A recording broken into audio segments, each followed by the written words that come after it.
नए साल की सबको शुभकामनाएं। पिछला साल कोरोना से शुरू हुआ, लेकिन इस साल वैक्सीन से शुरुआत हुई है। तो देश को एक आश्वस्त करने वाली ये साल रहेगा, ये मुझे विश्वास है। अमेरिका की एक प्रख्यात आकलन करने वाली संस्था है, सर्वे करने वाली संस्था है मॉर्निंग कंसल्ट्स। उसने 13 प्रमुख लोकतांत्रिक देशों के नेताओं का बारे में जनता को क्या लगता है इसका आकलन किया। और भारत के लिए गौरव का विषय है कि प्रधानमंत्री नरेंद्र मोदी जी का अप्रूवल रेटिंग सबसे ज्यादा 55% आया है। सभी प्रमुख देश इसमें थे: America, Britain, Australia, Canada, France, Italy, Japan, German, Brazil, Mexico, दक्षिण कोरिया, स्पेन। सभी प्रमुख देशों के नेताओं के बारे में जनता का आकलन किया गया और उस आकलन में 55 अप्रूवल रेटिंग के साथ सबसे आगे मोदी जी है। 2 नंबर पर मेक्सिको के अध्यक्ष है मैनुअल ओब्रेडोर, उनको 29 अप्रूवल रेटिंग है उनका। और तीसरे स्थान पर ऑस्ट्रेलिया के है 27 है। यानी एक तरह से पहले और दूसरे में लगभग आधे का अंतर है। तो ये जो है मोदी जी की लोकप्रियता। और सबसे विशेष बात है कि पिछले 6 साल दुनिया के एकमात्र नेता ऐसे हैं जिनकी लोकप्रियता लगातार बरकरार है या बढ़ रही है। 6 साल, इट्स अ रेयर फिनोमिना। ये दुनिया में ऐसा नहीं होता। कभी सफलता रहती है, कभी विफलता आती है, कभी रेटिंग बढ़ता है, कभी कम होता है। लेकिन मोदी जी है कि जिनका रेटिंग लगातार बढ़ रहा है। गैलप इंटरनेशनल ने भी एक सर्वे किया था, तो जिसमें आया था कि 91% भारतीय मानते हैं कि कोविड के बारे में मोदी जी ने जो किया है काम वो बहुत अच्छा है।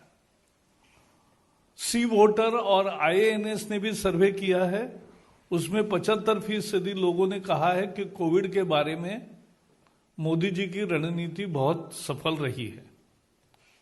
वर्ल्ड हेल्थ ऑर्गेनाइजेशन ने भी प्रशंसा की है। आपको मालूम है उनके विभिन्न कामों के लिए विभिन्न दुनिया के अवार्ड से उनको नवाजा गया है। ये बेहद लोकप्रियता क्यों है? क्योंकि मोदी जी दूरदृष्टि से सोचने वाले नेता है।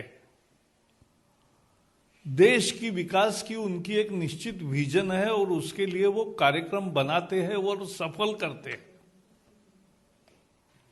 देश प्रथम, यही उनकी धारणा है। देश के लिए सब कुछ और देश ही सब कुछ। इस धारणा से जो काम करते हैं, सबका साथ, सबका विकास, सबका विश्वास, आत्मनिर्भर भारत की दृष्टि रखते हैं, उसको लेकर आगे बढ़ना चाहते हैं। Made in India, made for the world, ये नारा लेकर आगे बढ़ते हैं। दुनिया में भारत का स्थान भी बढ़ गया, दबदबा भी बढ़ गया। आज हमारे पार्टी के अध्यक्ष जगत प्रसाद नड्डा जी ने भी इस आकलन के बाद मोदी जी की भूरी भूरी प्रशंसा करके अपना ट्वीट किया है। हम अगर देखेंगे कि पिछला साल एक तरह से कोविड का वर्ष था, लेकिन इस वर्ष में मुझे याद है जनवरी के कैबिनेट मीटिंग्स में, यानी भारत में 30 जनवरी को पहली केस आई, लेकिन उसके पहले से चीन में हुआ था, तो उसके साथ ही उन्होंने मंत्रिमंडल के सभी साथियों को यह अवगत कराया कि ये एक गंभीर संकट आ रहा है और इसका ढंग से मुकाबला करना चाहिए। तो ये पहले से स्वयं जागरूक थे, संकट आने के बाद नहीं जागे हैं, पहले जागे हैं और उसका काम किया है, लोगों को साथ लिया। कोरोना योद्धा एक नई टर्म तैयार हुई। जो फ्रंटलाइन वर्कर्स है हेल्थ में, और पुलिस भी होंगे या बाकी भी लोग होंगे जो समाज की व्यवस्था रख रहे हैं, उनके लिए उन्होंने, लोगों ने थाली बजाओ, घंटानाद करो कहा, और देश भर 120 करोड़ 130 करोड़ लोग उसमें सहभागी हो, यह अद्भुत नजारा हमने देखा है। ऐसे ही कोरोना योद्धाओं के लिए दिए जलाने का भी आह्वान किया था, वो भी आया तो जनता को सहभागी करके लिया इस मिशन कोरोना में।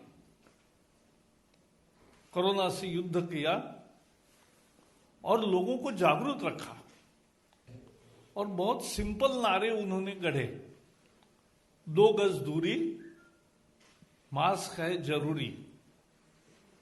दूसरा नारा भी सब में लोकप्रिय हुआ, जब तक दवाई नहीं तब तक ढिलाई नहीं।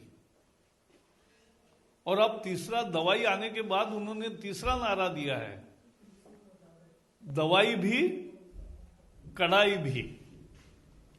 तो सावधानी बरतने का अभी भी उनका सलाह सब देश को है। उन्होंने समय पर लॉकडाउन किया, इसलिए देश का नुकसान कम हुआ। नहीं तो 130 करोड़ के देश में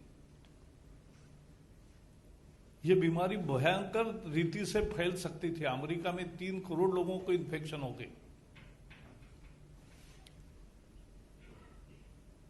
हमारा कितना हो सकता था। और आज दुनिया का सबसे ज्यादा रिकवरी रेट 97% यह भारत का हो गया। ये प्रधानमंत्री की दूरदृष्टि की सोच और योजना, ये जिस तरह से किया उसके कारण ये हुआ है। हमारे यहां पीपीई नहीं बनता था, पर्सनल प्रोटेक्टिव इक्विपमेंट, मास्क नहीं बनता था, वेंटिलेटर नहीं बनते थे। आज ये सब देश में बन भी रहे हैं और बाहर भी अन्य देशों को हम दे रहे हैं। इतनी बड़ी, कितने लोगों को संक्रमण होगा पता नहीं था, तब उन्होंने बेड्स की योजना की, आइसोलेशन के बेड्स भरपूर हो, आईसीयू के बेड्स भरपूर हो, और उसके साथ साथ सभी स्वास्थ्य सेवा को इकट्ठा करते हुए नई योजनाएं भी की कि रेलवे के डिब्बे में भी अगर जरूरत हो तो कुछ मरीजों को रखा जा सकेगा। इस तरह की योजना करी, ये दुनिया में कहीं नहीं हुआ, वो उन्होंने करके दिखाया। दुनिया को पूरी दवा दी, हमारी हाइड्रोक्सो क्लोरोक्विन और बाकी भी दवाएं जो भारत की वैक्सीन्स और बाकी उपयोगी थे इस ट्रीटमेंट में, वो 80 से अधिक देशों में उसको रवाना किया। आज भारत शायद एक देश है कि जहां 4 वैक्सीन्स लाइन में तैयार हो रहे हैं। एक कल मान्यता मिली है इमरजेंसी प्रयोग के लिए सीरम के कोविशील्ड को, फिर भारत बायोटेक का आ रहा है, झाइडेक बायोटेक का है, और रशिया का जो स्पुतनिक आया है उसका भी हेटेरो कंपनी कर रही है। तो पूरी व्यवस्था देश भर में, उसका कोल्ड स्टोरेज की व्यवस्था, उसके ड्राई रन की व्यवस्था, आज पूरे देश भर में ड्राई रन हो रहा है। एक ऐप होगा, आप सभी लोग भी फ्रंटलाइन ही है एक तरह से, आपको केवल रजिस्टर करना है, फ्रंटलाइन वर्कर को प्रायोरिटी है, आपको नंबर आएगा, उस स्थान पर जाके आपको टीका लेना है। तो इतनी सुचारू व्यवस्था, ये सब उनके नेतृत्व की एक परिचय इस एक वर्ष के संकट में मिला है। क्योंकि कोरोना जैसे संकट में सामना करते समय नेतृत्व की एक तरह से परीक्षा होती है, और इस संकट का जिस तरह से मोदी जी ने मुकाबला किया, उनकी लोकप्रियता और बढ़ी है। और इसलिए मैं मानता हूं कि ये पुरस्कार, आकलन और सर्वे का जो नतीजा है वो बहुत महत्वपूर्ण है। वो दिखा रहा है कि भारत आज किस पोजीशन में है और मोदी जी कितने समर्थता से इसका नेतृत्व कर रहे हैं, दूरदृष्टि से योजना कर रहे हैं, कमिटमेंट के साथ काम कर रहे हैं। और इसलिए दुनिया में आज इतने बड़े देशों के, लोकतांत्रिक देशों के प्रमुखों में उनका स्थान लगातार बरकरार भी है और लोकप्रियता बढ़ रही है। यही आज मुद्दा था।